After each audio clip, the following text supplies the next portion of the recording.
본격적으로 얘기를 하기 전에요. 먼저 영상 하나 보겠습니다. 자, 보면요. 바다가 보이죠? 이 잠잠한 바다에, 그런데 이 굉음과 함께 연기 기둥이 지금 치솟습니다. 이 거대한 스프레이 돔처럼 보이기도 하고요. 한순간에 어떻게 보면 바다가 찢겨나가는 듯이 터지는 듯한 모습 보여드리고 있습니다. 그런데요, 저게 뭐냐면요. 1958년에 실시된 미국의 수중 핵실험, 이 순간을 담은 영상을 지금 하나 저희 보여드리고 있습니다. 그러니까 수중에서 핵실험을 한 건데 바다가 저렇게 어떻게 보면 제가 아까 찢겨나간다는 표현을 했는데 네. 그 정도로 지금 위력이 어마어마해요. 예, 그러니까 저기 보니 와후 핵실험이라고 명칭이 붙여졌는데 예. 수중에서 핵폭발을 일으켰고 지금 물 이 꼭대기의 높이가 2km예요.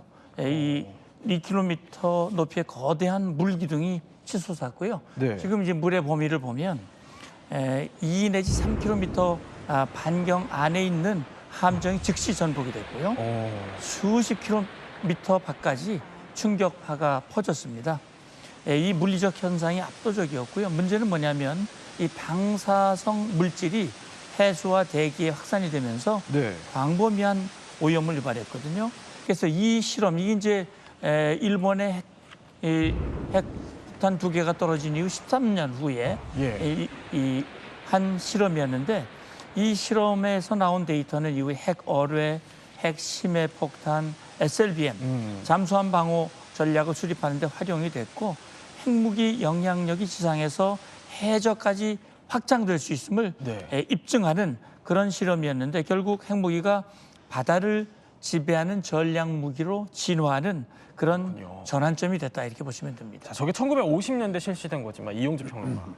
우리가 대비 차원에서 지금 신냉전 구도가 지속되고 있고 각국이 이제 핵 위협에 또 고조되고 있는 상황에서 만에 하나 저 핵폭탄이 혹시 서울 상공에 떨어지게 되면 어떻게 되는 거죠? 난리가 납니다.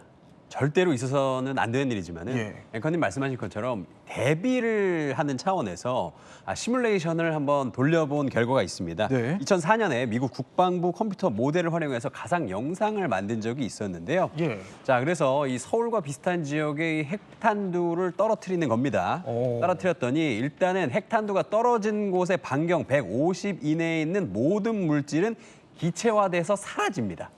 순식간에 사라지는 거예요. 네. 자, 그리고 나서 시청 광화문 일대 이 서울 중심가를 포함하는 4.5km 이내의 지역의 모든 건물들이 반파가 됩니다. 네, 그 반파가 되면서 그 안에 1.8km 이내에 있는 물질들은 모두 타거나 녹아내리는 그런 현상이 일어납니다. 그래서 지금 저 화면을 보시면 아시다시피 예. 단순히 그 핵탄두가 떨어지는 곳뿐만이 아니라 반경 25km 이내에는 이 방사능 픽포까지 있어서 네. 뭐 이런저런 피해들을 다 합쳐 보면은 핵폭탄을 이 서울 상공에 떨어뜨리면 최대 122만 명까지 사망할 것이라는 보고서를 발표가 됐고요. 예. 이 핵폭탄도 그 크기가 있습니다. 최대 크기 100킬로톤의 이 핵탄두를 폭발시키면 31만 명이 즉사하고 예. 모두 630만 명의 사상자가 발생하는 것으로 평가가 되어 있습니다. 그렇군요. 자, 시청자 여러분들께 다시 한번 이게 가상 상황이라는 점 짚어드리겠습니다. 그런데 자, 우리가 이 이야기를 해보는 이유가 이런 상황 속에서 서울시가요, 핵폭발에 대비할 수 있는 핵 벙커를 짓는다 이런 계획을 발표해서 관심을 끌고 있어요. 맞습니다. 근데 단순히 뭐 핵 벙커만을 짓는 건 아니고요. 지금 서울시가요, 가락동 오금역 근처 옛날 그 성동구치소 있던 그 자리에 예. 지금 뭐 송파 창의혁신 공공주택이라는 이 주택을 짓고 있습니다. 근데 그 주택을 지을 때 위에는 그냥 단순히 아파트를 짓는데 지하 3층부터는 네. 핵이나 뭐 화생방 공격을 견딜 수 있는 대피시설, 이른바 벙커를 만들 예정이라고 밝혔고요. 요건 이제 2028년 준공을 목표로 하고 있다, 이렇게 또 밝혔습니다. 그러니까 서울시가 핵을 비롯해서 이제 여러 가지 대비하는 벙커를 지금 이제 짓겠다는 건데 그럼 내부 모습도 어떨지 좀 궁금하거든요. 이용주 평론가가 서울시가 설명한 걸 좀 바탕으로 한번 가상 구조도를 만들어봤다고요? 네, 맞습니다. 지하 시설도를 우리가 한번 살펴볼 텐데요. 예. 지하 시설은요, 일단은 굉장히 큽니다. 2,147제곱미터. 말하자면 650평 정도 되는 규모예요. 그래서 그렇군요. 최대 1,020명 정도가 동시에 머무를 수 있고요. 이 사람들이 무려 2주 동안 외부 지원 없이 생존할 수 있도록 많은 설비들이 준비가 되어 있습니다. 2주나, 예. 자세히 보시면은 지하 3층에 청정 기계실, 제독구역, 청정구역 해가지고 외부로부터 오는 이 오염물질들을 이렇게 해독시킬 수 있는 네. 이런 것들이 있고 또 거기서 산소도 나와야 되고 물도 나와야 되니까 흡수시설, 위생시설, 공기정화시설까지 아주 깔끔하게 다 정리가 되어 있는 모습입니다.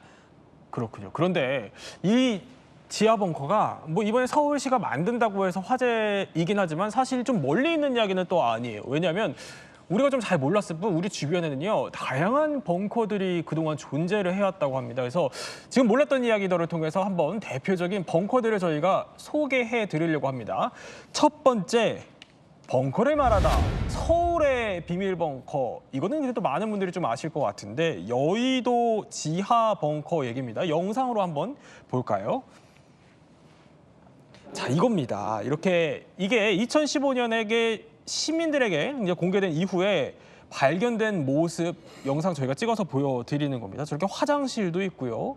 자, 보면은 변기도 있고 발견 당시 귀빈용 소파까지 지금 저렇게 이게 발견된 건 이제 2005년에 발견이 됐는데 이게 비공개 군사시설로 공개되지 않고 있다가 이제 2015년에서야 시민들한테 공개가 된 건데 이태우 교수님, 당시 이 여의도 지하에 이 대규모 벙커가 있다고 해서 사람들이 굉장히 좀 놀랐던 기억이 나요. 교수님도 기억이 나십니까? 어떻습니까? 예, 기억납니다. 시민들뿐만 아니라 우리 같이 그 건축학을 공부하는 사람들도 예. 엄청난 그 충격을 받았습니다.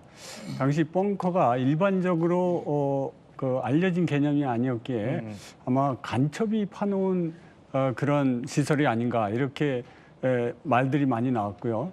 그래서 우리 같은 사람에게 저게 뭐냐고 많은 사람들이 물어보는 경우도 많았었는데 네. 저도 당시에는 그게 잘 뭔지 몰랐었습니다. 그랬군요. 우리 건축학과 교수님까지 충격받으셨을 정도였던 건데 그러면 이 서울 한복판, 그것도 여의도 이 한복판에 왜 이런 지하 벙커가 만들어졌던 거예요, 당시에?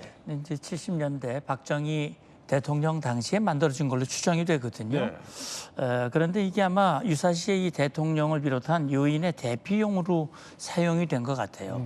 1970년대 같으면 지금 여의도 모습이 아닙니다.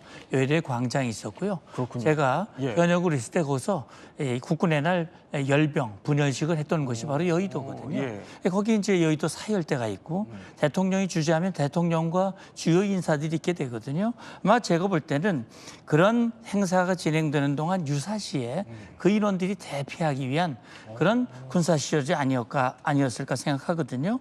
신변 보호를 위한 방공호 또는 경호시설로 추정이 되는데 예.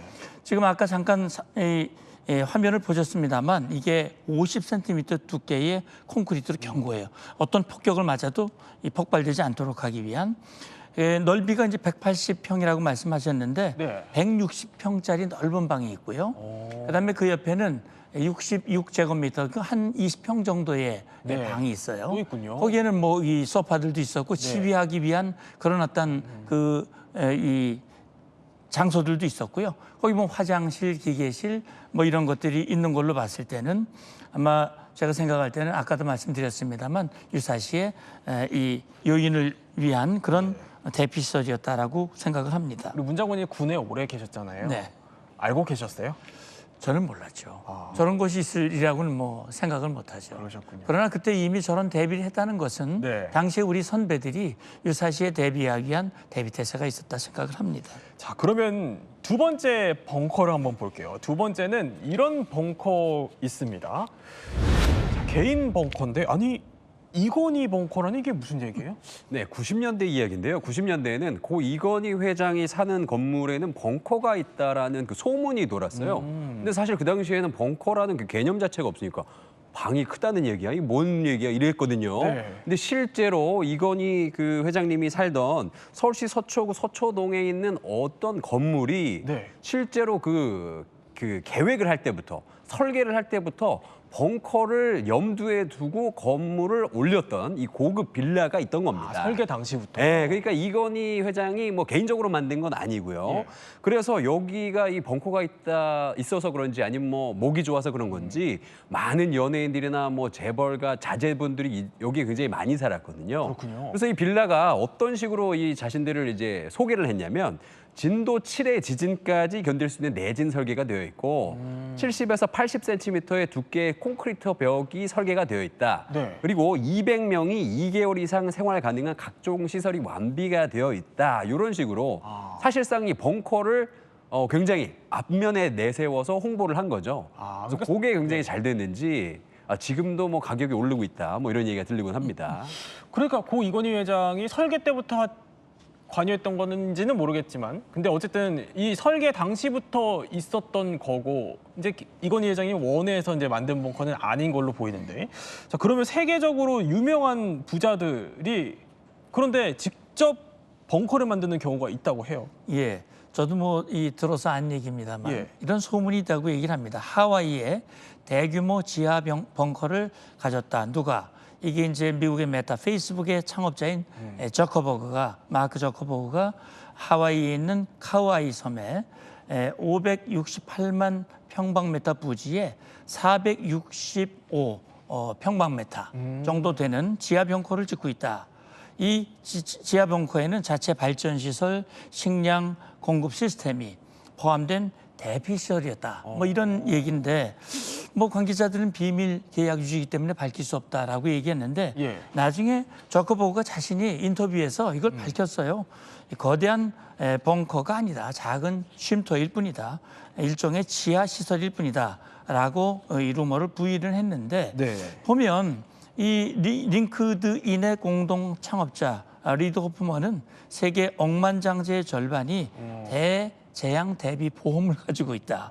그러면서 뉴질랜드 있지 않습니까? 나라. 네. 뉴질랜드가 글로벌 부유층의 생존 거점으로 떠오르고 있다. 이런 얘기를 하고 유명 인사들이 이런 안전시설을 선호하고 있다라는 이야기가 돌고 있습니다. 세계적으로 이제 벙커를 짓는 추세가 이어지고 있다는 건데 근데 이렇게 개인 벙커를 짓는다는 게요. 남의 나라 얘기만은 아니에요. 왜냐하면 오늘 저희가 특별하게 모신 교수님이 아니 집 앞에 그러니까 집 앞에 있는 그 마당에 직접 벙커 그것도 핵벙커를 지으셨다고 해요. 자 그래서 저희가 보여드릴 텐데 이게 이태규 교수님 벙커가 있는 교수님 댁이죠 저기가. 예, 그렇습니다. 지금 보면 이게 나무로 좀 안 가려져 있어요. 지금 보면 저것도 일부러 좀 설계를 하신 건가요? 저게 잘 안 보이게 그렇게 네. 구상을 한 겁니다. 그러니까 외부에서도 좀 집도 좀 잘 안 보이게 이제 저도 위장술인가요 그러면? 그렇죠. 그렇군요. 그러면 이제 제일 궁금한 거 벙커 얘기를 하고 있으니까 이 교수님 어떻게 처음에 벙커를 지으실 생각을 하게 되신 거죠? 제가 한 30년 전부터 예. 유럽의 독일이나 스위스, 오스트리아 이런 나라를 가봤는데 네. 그때 가보니까 이 지하 주차장을 가봤는데 어휴 이 문이 보통 문이 아니더라고요. 뭐 문도 대단히 튼튼하게 생겼고 또 예. 이중문에다가 그 안에 들어가 보니까 너무 안전하게 보이고 또 야, 이 안에 있으면 진짜 핵폭탄이 터져도 안전하겠다 이런 생각이 들었습니다. 당시에. 예, 그 당시에 벌써 그래서 나중에 알아 보니까 그게 이미 70년대에 스위스 같은 경우는 국민들 거의 100% 가까이 다 핵이 터져도 안전하게 대피할 수 있는 그런 시설을 다 지어놨더라고요. 하여튼 그래서 제가 최근 4, 5년 동안 이렇게 국내에서 북한 핵이라든가 또 중국의 그 핵발전소 우리나라 서해안 쪽에 2060년까지 약 한 150기의 핵발전소를 짓는다고 합니다. 그래서 그런 거를 생각해 보면 그 중에 하나라도 뭐 잘못되다간 우리가 큰 문제가 생기지 않을까. 그래서 우리도 스위스 같은 그런 방공호가 있으면 좋겠다 하는 생각을 해서 계획을 하게 됐습니다. 자, 지금 저거죠. 저기로 들어가면 벙커가 있는 겁니까? 예, 맞습니다. 그렇군요. 그러면 자, 이게 저 안에 어떨지 직접 한번 들어가 보겠습니다. 우리 교수님이 촬영해 온 영상 한번 볼까요? 벙커로 들어가 보도록 하겠습니다.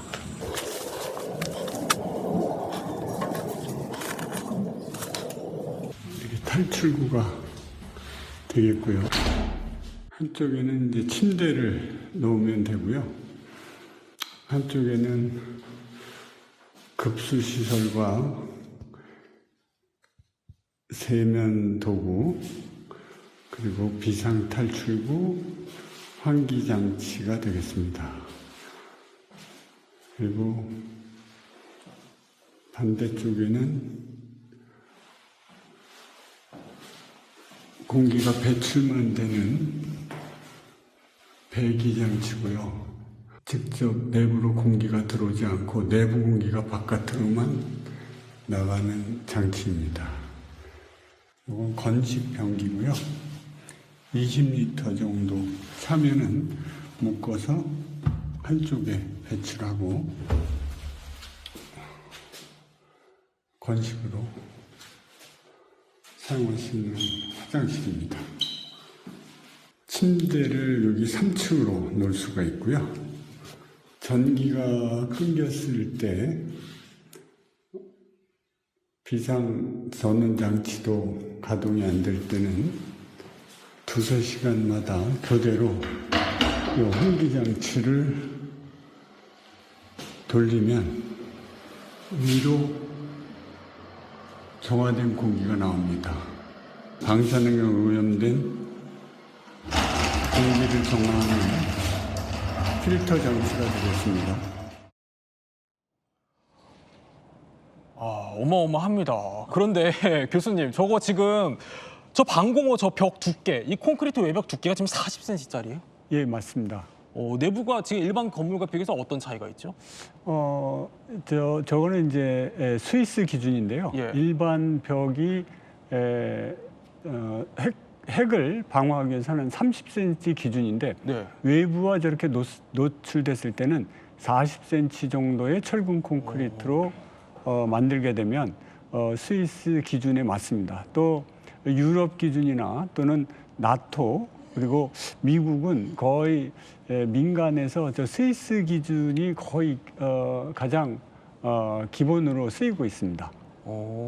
아니 결국 핵심은 이거 아니겠어요? 이게 핵벙커니까 핵 터져도 저거 안전하냐 이거일 것 같은데 얼마나 안전한 거죠, 교수님?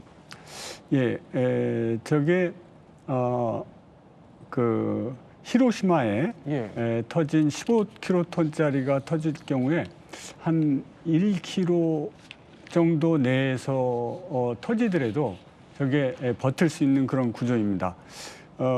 저 벙커는 이제 집에서 가까이 있어서 5분 안에 갈 수 있는 그런 장소가 적합하다고 생각을 하고요. 네. 그래서 이제 앞마당에 설치를 하고 기본적으로 1인당 1제곱미터 정도가 생존을 위해서 필요하고요. 그리고 4인 가족이면 한 4.5제곱미터 정도면 되겠습니다. 그리고 방공호의 외벽과 지붕 두께는 약 40cm 그렇군요. 정도가 돼서 네. 저 안에 이제 철근은 일반적인 철근 배근보다 약 2배 정도 배근을 했습니다. 그래서 그렇군요. 또 폭압에 잘 견디도록 U자형 철근을 갖다가 꼬아서 배치를 했고요. 그리고 문은 철제 그 원형 손잡이로 만들었고 네. 두께는 2.5cm 강철판에 0.6cm 강철판 네. 그리고 그 사이에 10cm 콘크리트를 넣어서 방사선 차단이 되도록 그렇게 설계하셨어요. 3중으로 설계를 했습니다. 교수님, 근데 지금 보면요, 지금 저 영상이에요. 저거 아니 금고 같이 보이는데 저 금고에 저 안으로 들어가면 뭐가 또 있는 거예요? 저거는 이제 탈출구입니다. 탈출구? 예, 비상시 만약에 폭압에 의해서 네. 정문의 문이 훼손돼서 바깥으로 나갈 수가 없다. 그럴 경우는 폭압에 견딜 수 있도록 직각 방향으로 비상 탈출구를 만듭니다. 그래서 저 비상 탈출구를 통해서 나갈 수 있는 대안이 되겠습니다. 그래서 절로 나가면 출구가 2개가 되는 거죠. 저게 시민 대피 시설의 기준이 되겠습니다. 아니 그러면은 이거 하나 짚어봐야 될 것 같아요. 많은 분들이 이거 보시면서 나도 하나 저런 거 지어봤으면 좋겠다 싶은데 이게 허가를 따로 받아야 되는 건지 비용은 어느 정도인지 궁금합니다. 저거는 이제 땅 지하에다 짓는 거는 법적으로 문제가 없습니다. 그래서 신고만 하면 되고, 그리고 보통 유럽에서는 한 가족을 위해서는 한 3천만에서 5천만 원 정도면 지하 공간을 리모델링 할 수 있고요. 우리나라 같은 경우는 대개 이제 수입품이 많다 보니까 보통 한 1억 정도 가까이 소요가 됩니다. 특히 문이 한 1,000만 원 내외 하고, 네. 4인 가족 기준으로 이렇게 짓다 보면은 한 1억 가까이가 되겠습니다. 그렇군요. 자, 이렇게 또 직접 벙커를 지으신 우리 교수님을 모셔서 생생한 얘기를 한번 들어봤는데 이렇게 민간 지하 벙커가 늘면서 아주 특별한 벙커들도 또 늘고 있다고 해요. 맞습니다. 이 미국에서 있는 일인데요. 미국 캔사스시티 어딘가 지금 위치도 알려주지 않습니다. 어딘가에 지금 보시는 이런 그 벙커가 있다는 거예요. 자세히 보시면요. 15층 아파트를 그냥 지하에 건설한 거랑 굉장히 비슷하거든요. 네. 그 아파트를 지하로 세웠다라고 보면 되는데 여기에는 초고속 엘리베이터가 달려 있고요. 이 안에는 숙소 이외에도 상점, 의료시설, 사우나, 극장, 수영장, 사격장, 그리고 생선과 채소를 재배할 수 있는 공간까지 있어서 사실상 초호화 아파트라고 볼 수 있는 이런 벙커가 있습니다. 그렇군요. 그래서 여기에 입주하려면 얼마나 돈을 내야 되냐 알아보니까 한화로 약 18억 원 정도가 5년 전 시세였다고 합니다. 굉장히 비싸죠. 그리고 또 한 달에 약 300만 원의 관리비를 또 내야 된다 그래요. 그러니까 네. 조금 이 럭셔리하고 돈 많으신 분들이 저런 걸 조금 원하시는 것 같습니다. 그래서요 여기에 총 75명 정도가 입주를 할 수 있는데 핵전쟁 후 5년까지도 나가지 않고 이곳에서 버틸 수 있다라고 합니다. 근데 반면에 이용주 평론가, 일본 같은 경우에는 그 개인 벙커들이 많이 판매되고 있다는 얘기들도 들리네요. 맞아요. 일본이 그 지진으로 굉장히 유명하잖아요. 예. 그래서 지진 때문에 이 불안감을 느끼시는 분들이 굉장히 많은 모양이에요. 그래서 일본에서 개인 벙커 판매가 늘고 있다라고 하는데요. 10년 전부터요. 가정용 지하 벙커가 굉장히 많이 팔리고 있다고 합니다. 2017년부터 이 북핵에 대한 위기론이 고조가 되면서 사람들이 많이 사는 겁니다. 그래서 자세히 보면은요. 8년 전에 텍사스에서 제가 제작한 벙커를 일본에 가지고 와서 네. 개조를 하는 거죠. 그래서 들여다 보시면 지금 뭐 침대 있고 소파 있고 산소 탱크, 부엌, 화장실 있어서 일종의 아주 작은 가정집이라고 볼 수 있습니다. 그래서 이 가격은 어느 정도냐 보니까 우리나라 돈으로 한 1억 5천만 원 정도면 요거를 살 수 있고요. 6m 깊이에 묻어서 최장 1년 정도 생활할 수 있다고 합니다. 자, 이태우 교수님, 이제 우리가 이렇게 민간 벙커 얘기까지 해봤어요. 이제 궁금해지는 거는 물론 교수님은 밖에다가 지으셨지만 벙커를 이제 지하에다 짓는 것들이 많잖아요. 그러면 혹시 이렇게 막 짓다 보면 싱크홀이 생기지 않을까 이런 우려 이런 것들도 있을 것 같은데요. 실제 싱크홀은 이렇게 저런 개인 차원의 벙커라든가 아니면 이제 조그만 단지 차원에서의 그 벙커에는 큰 문제가 없습니다. 대규모 지하 공사라든가 대규모 단지 개발할 때 시설 기준에 맞춰서 계획하고 시공을 하게 되면 사실 싱크홀 문제는 전혀 없습니다. 그렇군요. 그래도 또 잘 따져보고 해야겠죠. 근데 이 교수님, 안전 불감증을 좀 걱정하신다는 얘기가 있어요. 왜 그러신 거죠? 예, 우리나라 국민들이 상당히 안전 불감증이 좀 심하지 않나 이런 생각이 듭니다. 유럽 같은 경우는 예. 이미 60년대부터 저렇게 이제 주변 국가의 그 위협에 대비해서 저렇게 많은 벙커를 지었는데 우리나라는 어떤 이제 뉴스에서 긴급한 그 상황이 생길 때만 좀 하다가 잊혀지게 되고 또 저런 것들을 유지 관리를 잘 해야 되는데 그런 것이 잘 안 되지 않나 이런 생각이 듭니다. 특히 민방위 대피시설 같은 경우에 실제 핵 물질이나 이런 거를 잘 차단하는 그런 테스트를 해야 되는데 네. 그런 것들이 좀 미약하지 않나 그런 생각이 듭니다. 네, 지금까지 또 세 분과 함께 벙커에 대해서 몰랐던 이야기 한번 살펴봤습니다.